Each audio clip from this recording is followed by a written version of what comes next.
প্রিয় দর্শক, এই যে আমরা যারা ধান এবং চাউলের ব্যবসা করে থাকি, যারা স্টক করে থাকেন, তারাও কিন্তু একটু চিন্তায় আছেন যে বর্তমানে যেহেতু ধানের বাজার দরটা অনেকটাই বৃদ্ধি, অর্থাৎ পুরাতন যে ধানটি সেটি 1500 টাকা, কোথাও কোথাও 1500 টাকার কিছুটা বেশিও আছে এবং প্লাস মাইনাস 1500 বলা চলে।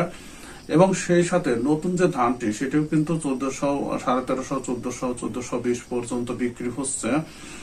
এখন এই যে বাজার দর, এখন এই বাজারে ধান এবং চাউল স্টক করলে কতটুকু লাভ হবে এই চিন্তায় কিন্তু অনেক স্টকার যারা ধান স্টক করেন তারা কিন্তু স্টক করতে পারছেন না, কারণ বাজারটা যদি ব্যাক করে তাহলে তাদের কিন্তু ক্ষতি হবে। প্রিয় দর্শক, তবে এই যে চাউলের বাজার দরটা দিনে দিনে বৃদ্ধি পেয়েছে, এখন এই বাজার দরটা কতদিনে কমতে পারে সেই সংক্রান্ত কিন্তু একটা নিউজ প্রকাশ করেছে দৈনিক ইত্তেফাক, এবং নিউজটি প্রকাশ হয়েছে আজকে 14 নভেম্বর। এবং এখানে বলা হচ্ছে যে যেটি হেডিং করা হয়েছে সেটি সবচেয়ে বেশি আকর্ষণীয় বিষয়, যে জানা গেল কবে কমতে পারে চালের দাম। তার মানে এখানে অবশ্যই জানিয়ে দেওয়া হবে যে চাউলের দাম কবে থেকে কমতে পারে। অবশ্যই তথ্যটি যারা চাউল এবং ধানের ব্যবসা করেন তাদের জন্য খুবই গুরুত্বপূর্ণ, এবং চ্যানেলটি সাবস্ক্রাইব করে রাখবেন। এ ধরনের নিয়মিত আপডেট আপনারা কিন্তু জানতে পারবেন। প্রিয় দর্শক, এখানে বলা হচ্ছে যে আমন বাজারে এলে, অর্থাৎ এই যে আমনের মৌসুম আছে, এই মৌসুমে আমন বাজারে এলে চালের দাম কমতে শুরু করবে বলে আশাবাদ ব্যক্ত করেছেন খাদ্য উপদেষ্টা আলী ইমাম মজুমদার। তার মানে এই যে আমন ধান আছে এটা যখনই বাজারে আসবে, অনেক অঞ্চলে কিন্তু আসা শুরু হয়ে যাচ্ছে, এবং আসলে কিন্তু বাজার দরটা একটু ডাউনে যাবে। এটি কে বলছেন? উপদেষ্টা। উনি বলেছেন কিন্তু খাদ্য উপদেষ্টা বৃহস্পতিবার খাদ্য অধিদপ্তরের খাদ্য পরিস্থিতি নিয়ে সমন্বয় সভা শেষে সাংবাদিকদের সঙ্গে আলাপকালে একথা জানান।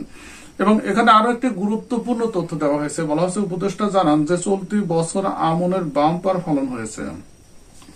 এখন আপনার এলাকার আমনের ফলনটা কেমন হয়েছে? তবে আমরা যতটুকু তথ্য সংগ্রহ করেছি বিভিন্ন অঞ্চল থেকে, সেখানে কিন্তু তাদের কাছে ফলন ভালো যেটাই বলা হচ্ছে, আমরা কিন্তু ভালো পাই নাই। অর্থাৎ বিঘা প্রতি গত বছর এই সিজনে যে ফলনটা হতো তার থেকে কিন্তু 3 থেকে 4 মণ কম হচ্ছে।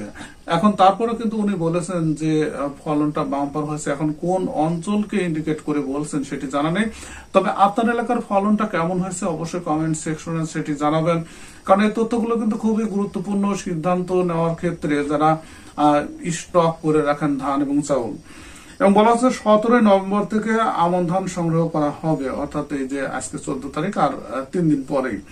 এবার 5.5 লাখ মেট্রিক টন ধান সংগ্রহ করা হবে, অর্থাৎ তুলনামূলকভাবে কিন্তু একটু বেশি সংগ্রহ করা হচ্ছে। পাশাপাশি আমদানি করা হবে 1.5 লাখ টন ধান ও গম। এবার আমনের দাম কেজি প্রতি 3 টাকা বাড়ানো হয়েছে, তথ্যটা আপনাদের আগে জানানো হয়েছে। আমন বাজারে এলে চালের দাম কমতে শুরু করবে বলে আশাবাদ ব্যক্ত করেছেন।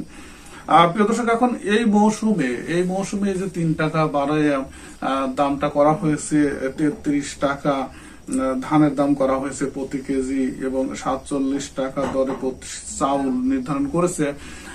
এ সংক্রান্ত ভিডিও কিন্তু আমাদের প্লে লিস্টে আছে, অবশ্যই সেটি দেখে নেবেন। তাহলে সেখান থেকে আপনি একটা আইডিয়া পাবেন যে এখানে কি পরিমাণ সরকার এবার ধান স্টকে রাখছে, সংকটকালীন মুহূর্তে যেন সরবরাহ ঠিক থাকে। এবং সেই সাথে ভারতও শুল্ক কমিয়েছে, বাংলাদেশও বিভিন্ন ধরনের শুল্ক কিন্তু কমিয়েছে, এবং অনেকটা প্রত্যাহারও করেছে। এই সংক্রান্ত ভিডিও কিন্তু আমাদের প্লে লিস্টে আছে, তাই অবশ্যই ভিডিওগুলো দেখে নেবেন আপনি যদি ধান এবং চাউলের ব্যবসা করে থাকেন। প্রিয় দর্শক, তার মানে এখানে যে তথ্যগুলো আমরা পেলাম যে আমন ধান যখন আসবে তখন কিন্তু বাজার দরটা কমে যাবে, এই কথাই কিন্তু খাদ্য উপদেষ্টা বলছে। এখন প্র্যাকটিক্যালি কতটুকু কি হবে এটা কিন্তু এখনই অনুমান করা যাচ্ছে না, কারণ বর্তমান আমরা যে তথ্যগুলো পাই বিশেষ করে মাঠ পর্যায়ে, তারা তো উপরে থাকে, আমরা কিন্তু একদম মাঠে ঘুরি, এবং সেখানে কৃষকদের সঙ্গে কথা বলে আমরা যে তথ্যগুলো পাই সেখানে ফলনটা কিন্তু তুলনামূলকভাবে বিঘা প্রতি আমরা যেটি সংগ্রহ করেছি 3 থেকে 4 মণ কিন্তু কম হয়েছে। এখন তাই যদি কম হয় এটাকে কিন্তু আমরা বাম্পার ফলন বলতে পারি না। প্রিয় দর্শক, সঙ্গে থাকুন মাই ফার্স্ট কবুতর ব্লগ চ্যানেলে, তাহলে প্রত্যেকদিন ধান সংক্রান্ত এই আপডেট গুলো আপনি জানতে পারবেন। ভিডিওটি দেখার জন্য আপনাদের সবাইকে ধন্যবাদ জানাচ্ছি।